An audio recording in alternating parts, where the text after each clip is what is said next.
What I'm doing now is I'm removing the factory air system, which connects right here to the exhaust manifold with this little plate. And then I've got a metal pipe that runs behind the intake. And there's actually a connector back here. It's kind of hard to see that you just really can't get access to unless you have the intake off. So if you're taking off the intake to remove the heater box, which is what I happen to be doing right now, this is a good time to just go ahead and get this thing pulled out because it'll give you more room to access all the fittings and stuff back there. So anyway, it comes around and connects here, right? Another manifold plate here, and then I've got an air hose that comes off of a T right down here along the frame rail. This guy runs up to the front of the car and connects to an air pump that sits down kind of between the radiator and the headlight bucket down there. So you can hear it kind of rattle as I pull on it right now because mine is loose. That connects to an air pump, which then has another hose that comes up and it connects to the air box up here. So all of this stuff can come out. Obviously, you got to plug fittings and things like that afterwards. So I'm going to work on pulling that out right now. And then I will show you how you can close this guy off. You got a couple options. You can either go on eBay, for example, and buy a blocking plate for the stock manifold. And they're not expensive, you know, 20, 25 bucks.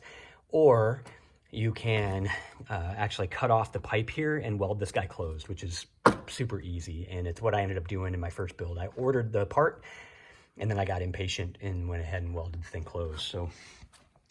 So that's it. I will show you a little bit more once I get this thing out.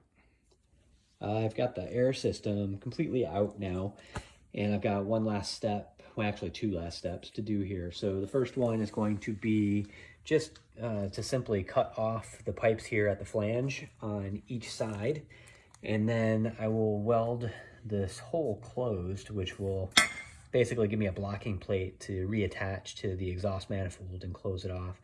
So pretty simple step. Here is the finished blocking plate. So you can see it's just welded closed. And then the other thing over here on the air box is to close off the port where the hose ran down to the air pump. So I just shoved a piece of hose in there with a vacuum cap for now anyway. That's what I did on my other car and it held up just fine. So should do the trick. The other thing, if you did not cap the vacuum line at the back of the intake and you're still running HVAC, you want to make sure you close off or cap the vacuum line at the air pump where it was removed so you don't introduce a vacuum leak into the system. Otherwise, that's it. Gives you a lot more room to work down here on the sides and also at the back of the engine when you have to get in there to get to a sensor or something like that. So definitely recommended to remove that thing for racing.